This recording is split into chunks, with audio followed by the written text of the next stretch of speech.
Hello बच्चों, कैसे हैं आप लोग। उम्मीद करते हैं बहुत अच्छे होंगे। स्वागत है आप सभी का यूट्यूब चैनल डिजिटल शिक्षा बिहार पे।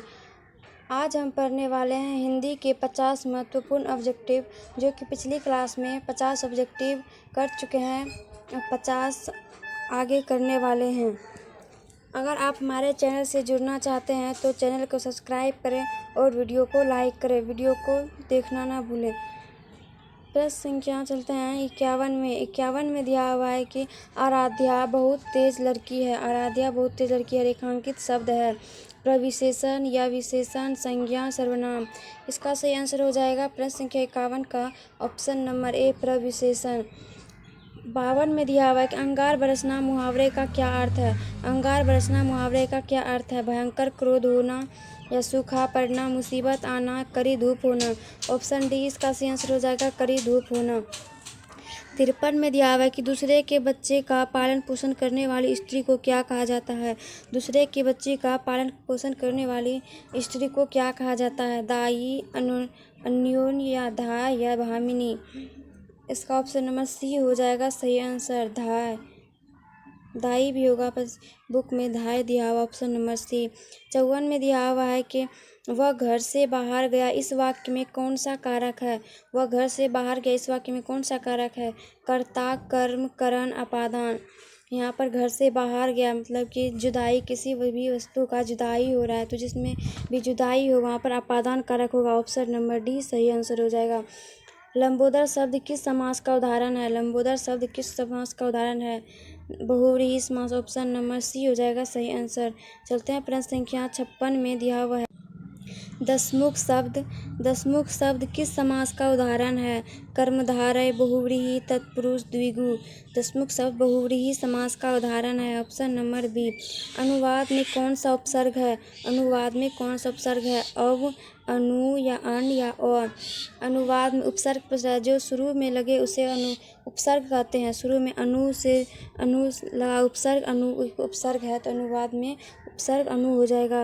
58 में दिया हुआ अर्थ का विपरीत क्या है।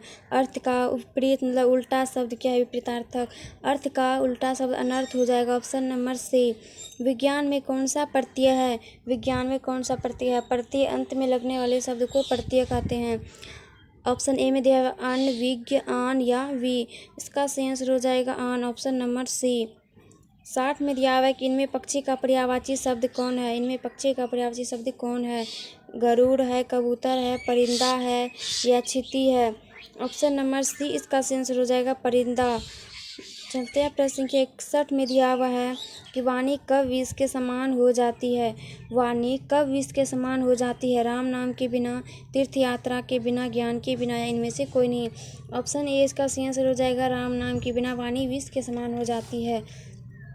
प्रश्न संख्या 62 में दिया हुआ है कि बिरजू महाराज ने ठुमरियाँ किससे सीखी। बिरजू महाराज ने ठुमरियाँ किससे सीखी। अम्मा से, बाबूजी से, चाचा से, मामा से। ऑप्शन ए हो जाएगा सही आंसर, अम्मा से। 63 में किसे प्रेम का पीर का कवि कहा जाता है। किसे प्रेम का पीर का कवि कहा जाता है। मीरा को, महादेवी वर्मा को, सूरदास को या घनानंद को। घनानंद, ऑप्शन नंबर सी सही आंसर हो जाएगा। बहादुर का बाप कहाँ मारा गया था। बहादुर का बाप कहाँ मारा गया था। युद्ध में, डकैती में, चोरी में, चरवाही में। ऑप्शन ए इसका सही आंसर हो जाएगा युद्ध में। बहादुर का पिता युद्ध में मारा गया था। 65 में दिया हुआ है कि किसके हुंकारों से महलों की नींव उखड़ जाती है।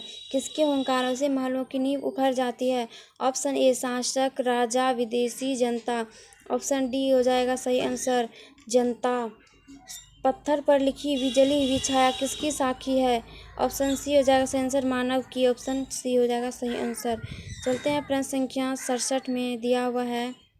प्रश्न संख्या 67 में दिया हुआ है कि पाठ्य पुस्तक में संकलित जीवनानंद दास की कविता का हिंदी में अनुवाद किसने किया। पाठ्य पुस्तक में संकलित जीवनानंद दास की कविता का हिंदी में रूपांतर किसने किया। अनुवाद मतलब प्रयाग शुक्ल, पंकज बिष्ट, वीरेंद्र सक्सेना या मनिका मोहिनी। ऑप्शन ए हो जाएगा सही आंसर, प्रयाग शुक्ल। 68 में दिया हुआ है दिनकर को ज्ञानपीठ पुरस्कार किस रचना पर प्राप्त हुआ। दिनकर को ज्ञानपीठ पुरस्कार किस रचना पर प्राप्त हुआ। रश्मि रथी या उर्वशी या परशुराम की प्रतीक्षा या नील कुसुम। ऑप्शन बी हो जाएगा सही आंसर, उर्वशी। जिसको ज्ञानपीठ में हो जाता है वह उड़ने लगता है, इसीलिए ज्ञानपीठ पुरस्कार उर्वशी पर प्राप्त हुआ था दिनकर जी को। प्रश्न संख्या 69 में दिया हुआ है कि कौन सी कृति रसखान की नहीं है। कौन सी कृति रसखान की नहीं है? प्रेम फुलवारी, प्रेम वाटिका, सुजान रसखान या अष्टधाम। ऑप्शन ए हो जाएगा सही आंसर प्रेम फुलवारी। प्रेम फुलवारी रसखान की कृति नहीं है। प्रश्न संख्या 70 में दिया हुआ है कि कुंवर नारायण कवि हैं। कुंवर नारायण कवि हैं ग्राम संवेदना के, नगर संवेदना के, ममत्व संवेदना के या पितृत्व संवेदना के। प्रश्न संख्या 70 का सही आंसर हो जाएगा option number B. Option number B हो जाएगा सेंसर नगर संवेदना के। कुंवर नारायण नगर संवेदना के कवि थे। कौन सी कृति अज्ञेय की नहीं है? कौन सी कृति अज्ञेय की नहीं है? बावरा, अहेड़ी, आंगन के पार द्वार, एक बूंद सहसा उछली, मछली होगा यहाँ पर, मिलन यामिनी। प्रश्न संख्या 71 का सही आंसर हो जाएगा ऑप्शन नंबर डी मिलन यामिनी अज्ञेय की नहीं है कृति। पापाती को उसकी माँ इलाज के लिए कौन से शहर ले गई थी? पापाती को उसकी माँ इलाज के लिए कौन से शहर ले गई थी? Bengaluru, Hyderabad, Chennai, Madurai. Option number D इसका सही आंसर हो जाएगा पापाती को उसकी माँ इलाज के लिए मदुरई शहर ले गई थी। चलते हैं प्रश्न संख्या 73 में दिया हुआ है कि कवि के अंदेशों में कौन था? कवि के अंदेशों में कौन था? एक जानी दुश्मन, एक नेता, एक सन्यासी या एक दोस्त। प्रश्न संख्या 73 का सही आंसर हो जाएगा ऑप्शन नंबर एक जानी दुश्मन। ऑप्शन नंबर ए हो जाएगा सही आंसर।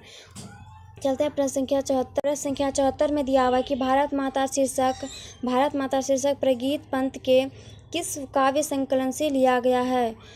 ऑप्शन ए में तो है गुंजन, ग्राम्य, युगवाणी, युगांत। ऑप्शन बी इसका सही आंसर हो जाएगा ग्राम्य। जीवनानंद दास किस भाषा के कवि हैं? जीवनानंद दास किस भाषा के कवि हैं? हिंदी, उड़िया, बंगला या मराठी। जीवनानंद दास एक बांग्ला देश के कवि हैं। ऑप्शन नंबर सी इसका सही आंसर हो जाएगा बांग्ला। 76 में दिया पाठ्य पुस्तक में संकलित रिल्के का कविता किस भाव की है? पाठ्य पुस्तक में संकलित रिल्के की कविता किस भाव की है? श्रृंगार, वीर, भक्ति या अद्भुत। प्रश्न संख्या 76 का सही आंसर हो जाएगा ऑप्शन नंबर सी भक्ति भाव का कवि है। भक्ति भाव का है कविता।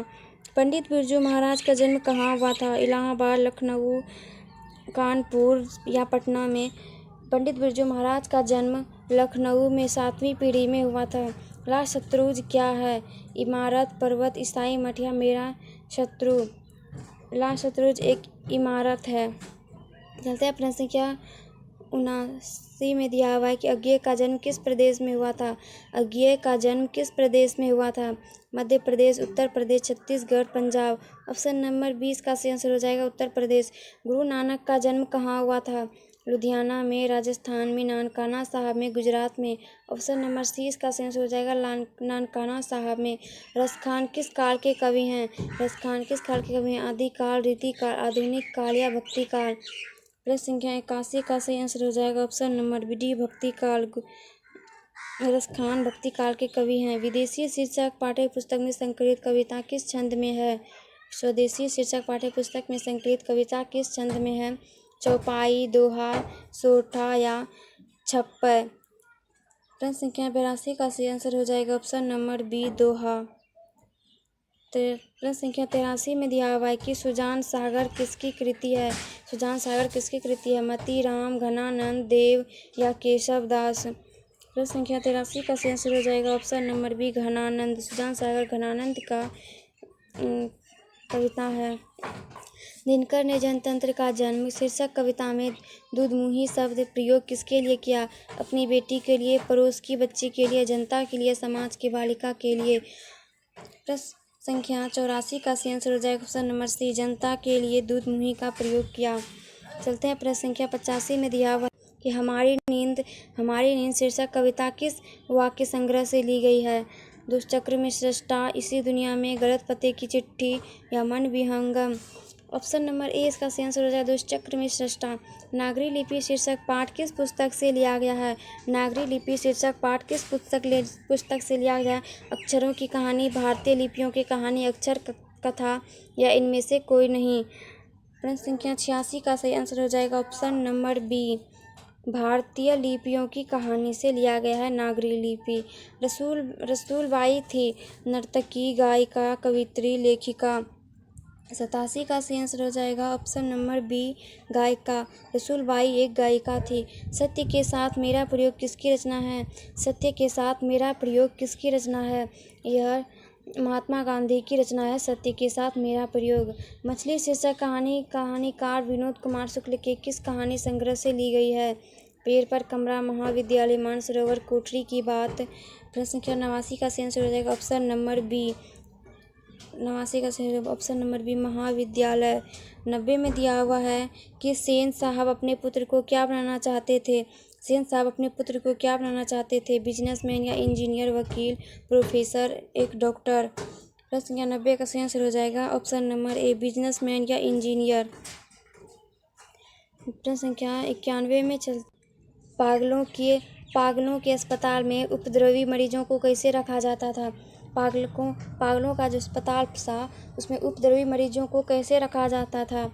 बांध कर या स्वतंत्र, या कमरे में बंद कर या ऊंचे स्थान पर? या इसे कमरे में बंद कर रखा जाता था। उदय शब्द का विशेषण है उदयी, उदिया, उदिया या उदित। प्रश्न संख्या 92 का सही आंसर हो जाएगा ऑप्शन नंबर डी, उदित। उदय शब्द का विशेषण उदित हो जाएगा। लोकप्रिय व्यक्ति का सम्मान सभी करते हैं, इस किस वाक्य का उदाहरण है? लोकप्रिय व्यक्ति का सम्मान सभी करते हैं, किस वाक्य का उदाहरण है? संयुक्त वाक्य, मिश्र वाक्य, विस्मयवाचक या सरल वाक्य। ऑप्शन नंबर डी इसका सही आंसर हो जाएगा सरल वाक्य। आटा शब्द है एक स्त्रीलिंग है या पुल्लिंग है या उभयलिंग है या इनमें से कोई नहीं? आटा शब्द एक पुल्लिंग शब्द है। आटा पुल्लिंग शब्द, ऑप्शन नंबर बी सही आंसर हो जाएगा। पिंजरा शब्द है तत्सम, तद्भव, देशज, विदेशज। पिंजरा शब्द है बी ऑप्शन इसका सही आंसर हो जाएगा। 95 का तद्भव हो जाएगा। पिंजरा शब्द तद्भव है। भारतीय संविधान का निर्माता किसे कहा जाता है? भारतीय संविधान का निर्माता किसे कहा जाता है? संविधान किसने बनाया है? भीमराव अम्बेडकर हो जाएगा सही आंसर, ऑप्शन नंबर सी। 97 में दिया हुआ है कि ड्योरी पर आलाप शीर्षक काव्य संग्रह किसकी रचना है? ड्योरी पर आलाप शीर्षक काव्य संग्रह किसकी रचना है? अनामिका, वीरेंद्र डंगवाल, जीवनानंद दास या यतीन्द्र मिश्र। 97 का सही आंसर हो जाएगा ऑप्शन नंबर डी हो जाएगा सही आंसर, यतीन्द्र मिश्र। कवि रसखान किस राजवंश में उत्पन्न हुए थे? कवि रसखान किस राजवंश से उत्पन्न हुए थे? मुगल राजवंश, पठान राजवंश, क्षत्रिय राजवंश या लोधी राजवंश में? इसका सही आंसर हो जाएगा ऑप्शन नंबर बी, पठान राजवंश में। कवि रसखान पठान राजवंश में उत्पन्न हुए थे। तुरई के फूल की तरह खिलखिलाकर हंसते लोग सहसा मुरझा गए, यह पंक्ति किस कहानी का? धरती कब तक घूमेगी, नगर, माँ, ढहते विश्वास। 99 का ऑप्शन नंबर डी सही आंसर हो जाएगा, ढहते विश्वास। प्रश्न संख्या 100 में दिया है कि श्रीनिवास जी का जन्म कहाँ हुआ था? मयूरभंज, उड़ीसा, कोलार, कर्नाटक, अमृतवेल, गुजरात, अजेरी, राजस्थान। ऑप्शन 20 का सही आंसर हो जाएगा कोलार, कर्नाटक। उम्मीद करते हैं कि आपको वीडियो पसंद आई होगी। अगर आपको वीडियो अच्छी लगे तो वीडियो को लाइक करें और चैनल को सब्सक्राइब करें और कमेंट में बताएं कि वीडियो आपको कैसी लगी।